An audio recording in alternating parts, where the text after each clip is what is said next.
you in the background or that in the background. Did you at any stage worry that someone was going to steal your phone? Why? He asked you what? What I want. So Thank you very much. I look after you guys report to me, so I look after it. So I like to ask the question. You get a feeling to understand your experience. Because this is built for the people. People like yourself, you come into the work. So if you're feeling safe, then I've done my job. Then I'm happy. Thank you guys.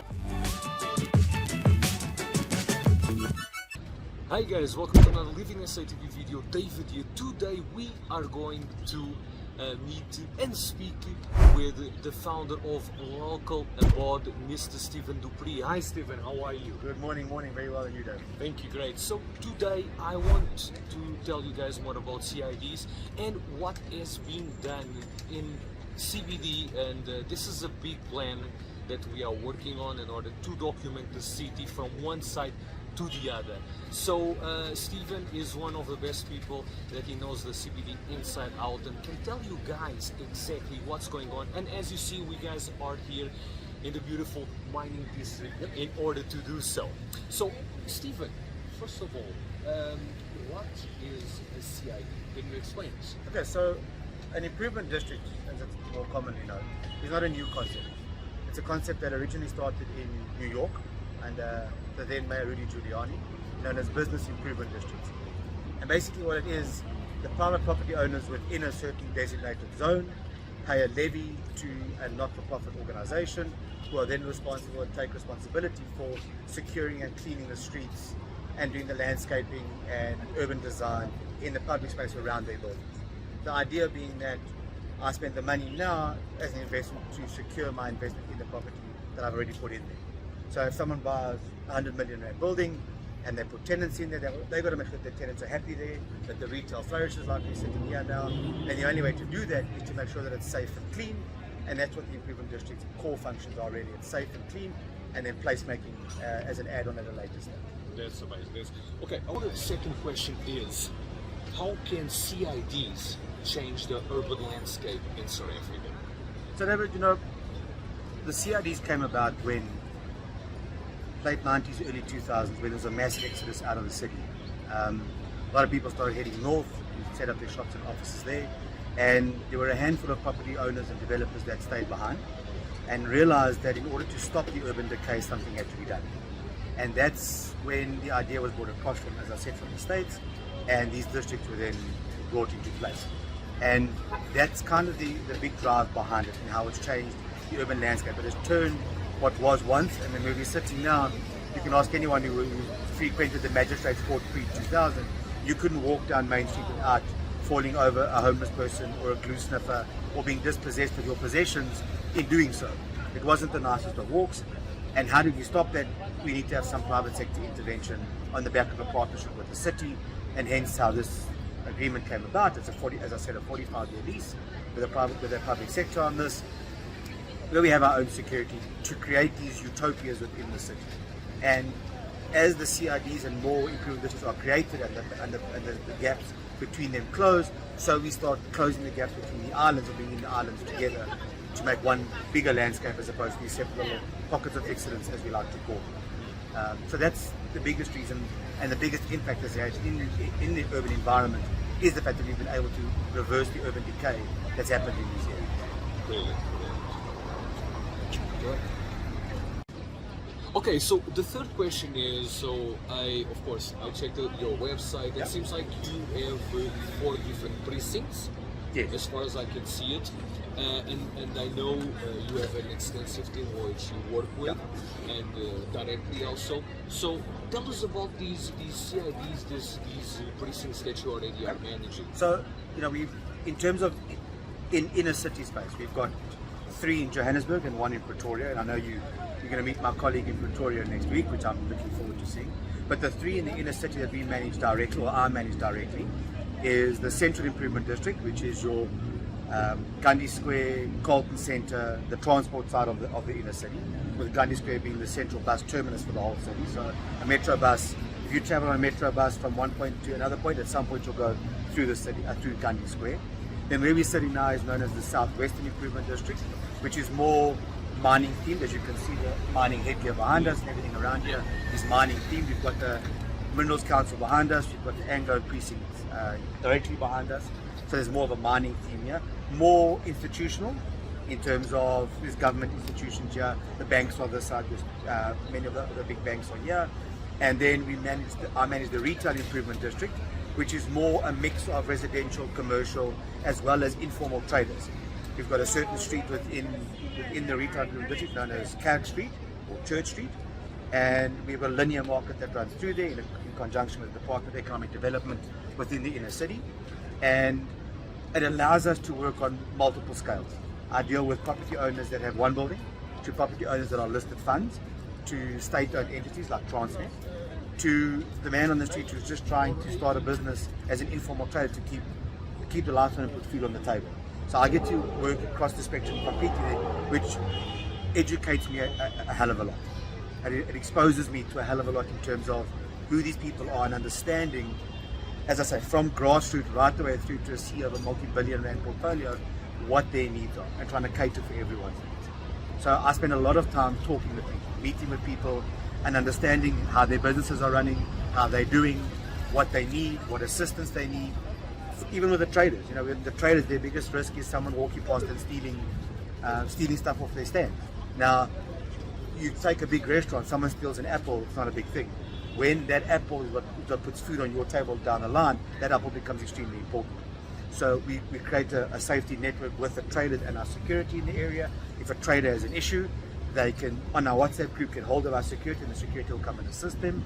Right the way through to the building managers and property owners in the area, they also have access to the same security if they need assistance. So it's not just we deal with the property owners who pay us, we deal with the property owners, tenants within their buildings to make sure they also have a very positive experience. Stephen, this will take us to the fourth question, which is a very interesting one, and is, what are your biggest challenges when creating these CIDs? So when these inner city CIDs were established originally, one of the biggest issues we had was hijacked buildings, and property owners, because it was a new concept, unsure of what exactly the value for money is.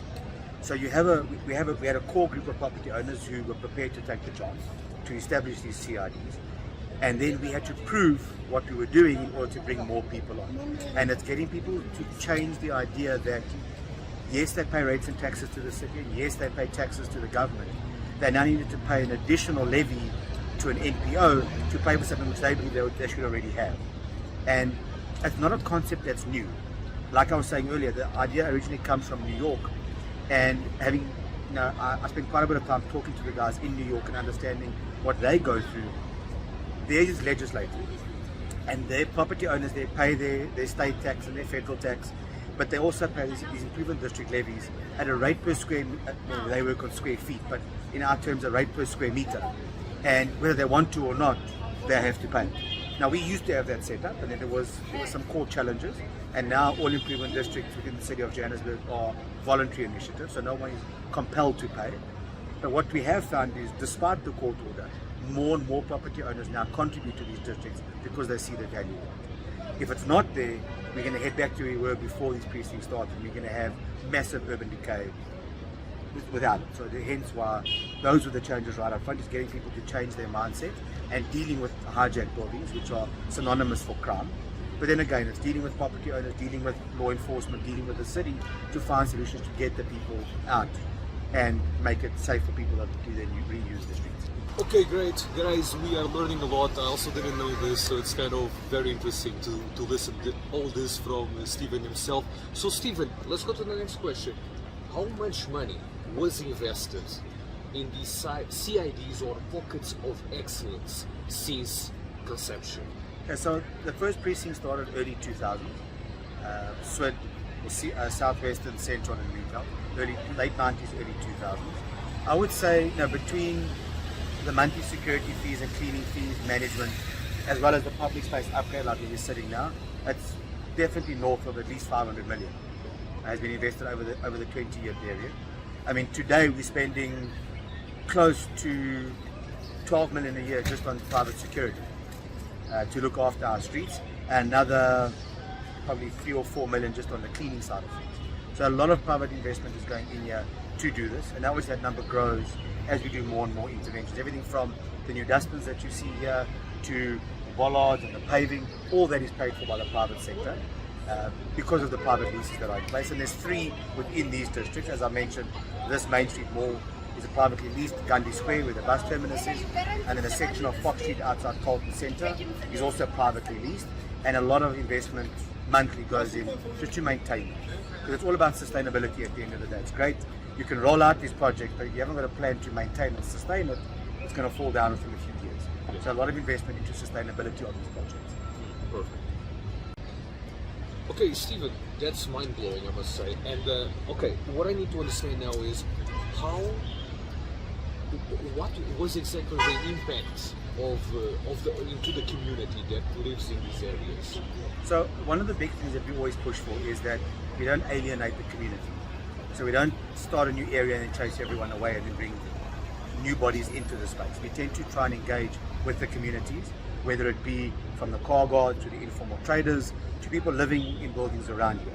One of the big drivers, as I say, is that our service providers are mandated to use locals within the area where the skills exist. Sometimes the skills don't always exist and then to bring people in, but the majority are people who live and work within the space. What it has done is it's created businesses like this. This restaurant has been here for many, many years.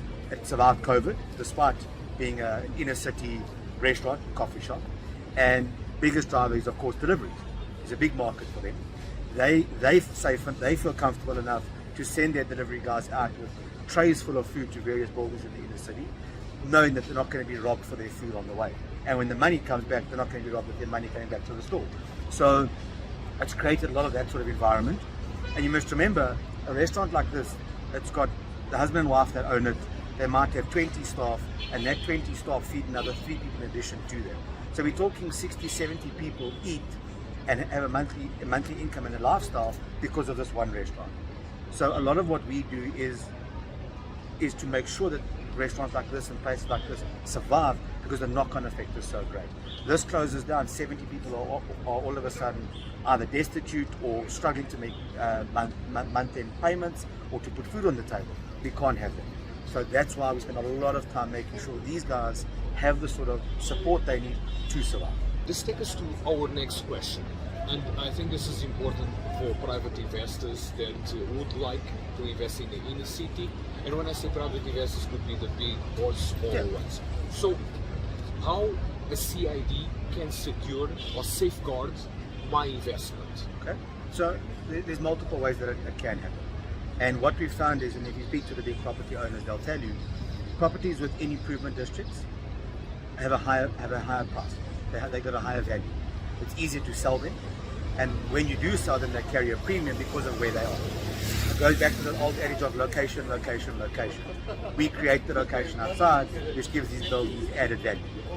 So one of the things that we spend a lot of time with and understanding from a property owner's point of view, one of the biggest things that can hurt your property business is vacancies.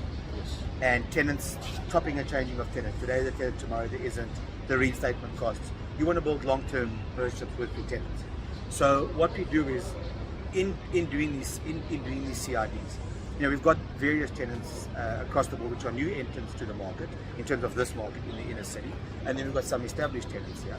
And the idea is not to give them the excuse that it's not safe, we can't trade here. We remove that completely. So tenants want to be here. Their turnover is good. They feel safe. Yes, we do still have crime. I'm not going to sit here and say to you we have zero crime within the stores. It's greatly reduced. We don't have things like pickpocketing and ATM scams and contact crimes in the public space. But crime's always going to exist. We can't fool ourselves. And as we sit here, we can see the JNPD officers coming down that now assist us. But what we do is we go the extra mile to try and prevent tenants from moving out. So if a property owner feels that one of their tenants is unsure about something or feels a bit unsafe, they'll give me a call. I'll go meet with the tenant, we'll sit down, we'll talk, I'll understand what their concerns are, and we'll find a solution for them. I had a situation last week where one of my property owners phoned me and said one of their big tenants, national tenants, is a bit unsure. Their managers feel a bit unsafe, particularly at certain times of the day, and we changed the positioning of guards to stand off at certain retail shops at the peak times to prevent things from happening. And touch wood, we haven't had an incident, so the prevention rather than the cure mentality worked in that sort of instance. A good and quick response, Yes, basically. That's exactly. one of the answers. Okay, just give us an idea. How many tenants or businesses are currently in Gandhi Square, for example? So Gandhi Square is all commercial, so it's got offices and it's got retail. I would say with all the buildings combined, 500 plus businesses are in that space, from nationals to startups, unions, all sorts. Either own properties or occupy space on that square. We've also got a university on the square. They occupy a whole building in terms of the office space upstairs, and then we've got a lot of the national tenants on the ground. You know, your big restaurant chains, clothing outlet stores, and that sort of stuff all on the square. Another question that I have is, I'm a small investor, of course. I got a small business, a barber shop, a smoothie shop, a coffee shop, whatever you want. And I need this service because I'm in the inner city. I need to be safe. So, in terms of levies, to get your levies from your CID services, are the levies affordable for me, or how does that work? So what we've done is, generally speaking, we don't take levies directly from tenants. It's more from the property owners, and it's by way of negotiation. We don't dictate how much you have to pay. We have a formula that we use. Generally, it's either worked out on a rate per square meter or on the valuation of your property. And we sit down with every new entrant and we say to them, this is what we would like, but what can you afford to pay as a levy contribution? Because it's important that we don't strip all the profit out of a business that doesn't sustain itself. Because it's a voluntary initiative, there are no dictating terms to it. So if we need to sit down with each one and say, guys, here's what we like, can you afford it, yes or no? If you can't afford, what can you afford to pay? And if you're going to pay a reduced fee, then you can't expect 100% services, but we'll still service you and we'll still look after your tenants. So in our district, it's paid for by the landlord, not by the tenants. In other districts, it's paid for by both. But again, it's all by negotiation, and affordability is the big thing. Okay, great stuff, guys. I hope you guys are really enjoying this interview because this is really important for us to understand as citizens. So, what I need to understand next, Stephen, is tell us what you have in place in order to make your CIDs criminal-free zones. Okay, so a lot of time, money, and infrastructure has been invested into this network. We've got a massive CCTV network that is monitored by an off-site monitoring company who have a direct connection to our security guards on the ground. Our security guards on the ground, irrespective of which company they work for, are all linked together, their control room, via an app called Zello that we use, which is also linked to the Johannesburg Central Police Station. So if anything happens in the inner city, you jump on the Zello app, you call for help, all the guards in the area will be able to come and assist you.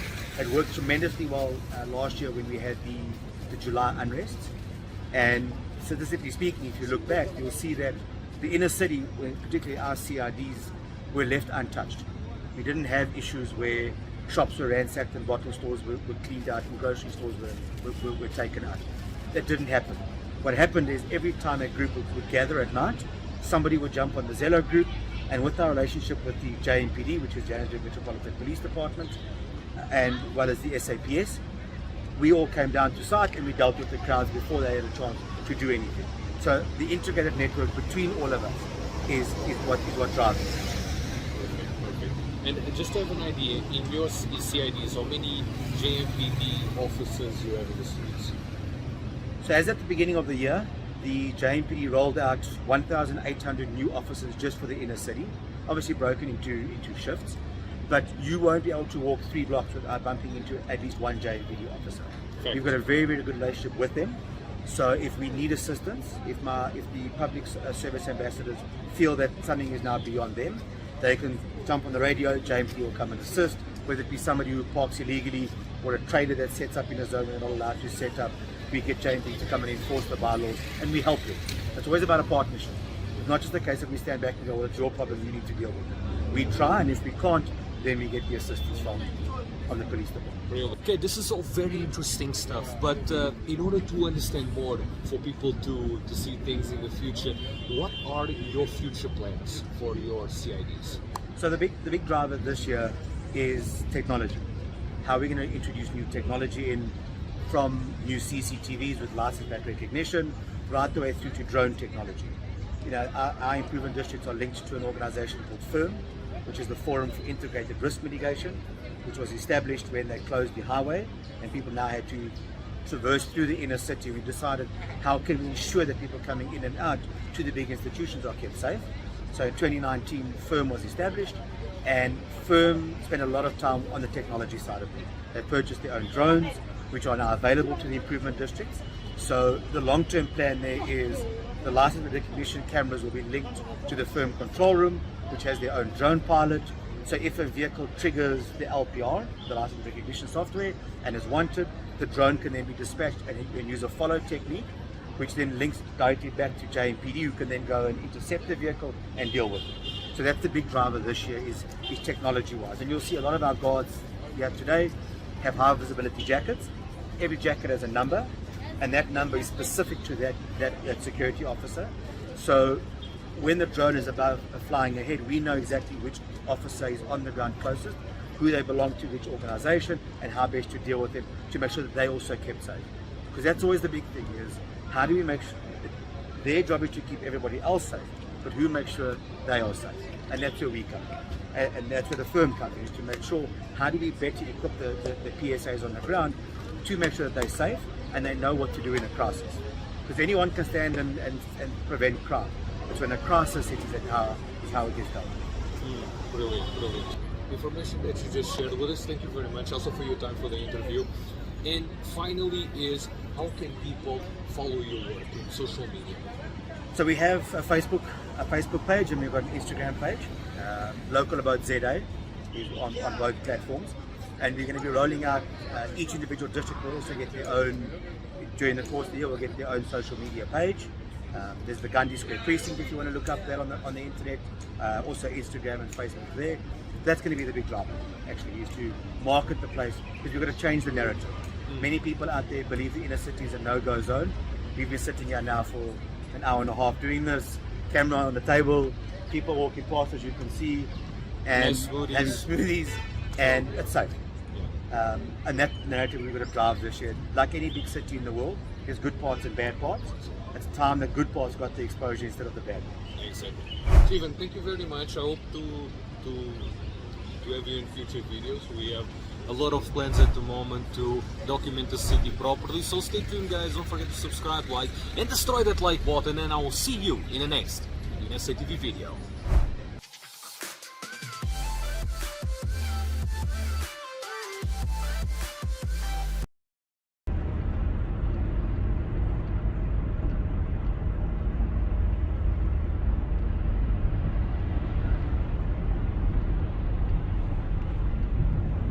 That's when there's 1,000 people and they're destroying everything. You don't want that. You know what's a beautiful, nice thing? We could make a blooper in between of listening to the sirens and we're just waiting. I think it would be cool. It would be, yeah. The sounds of the inner city. I think it's cool, you know, because it doesn't sound like we are... Like it's scripted. Yeah, like just freestyle. Be careful with your smoothie on the drive.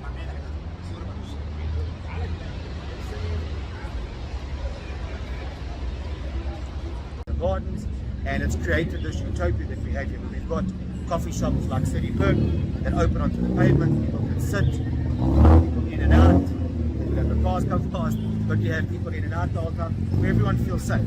Whether you're a visitor, whether you're an employee, a resident, you're safe here in the city.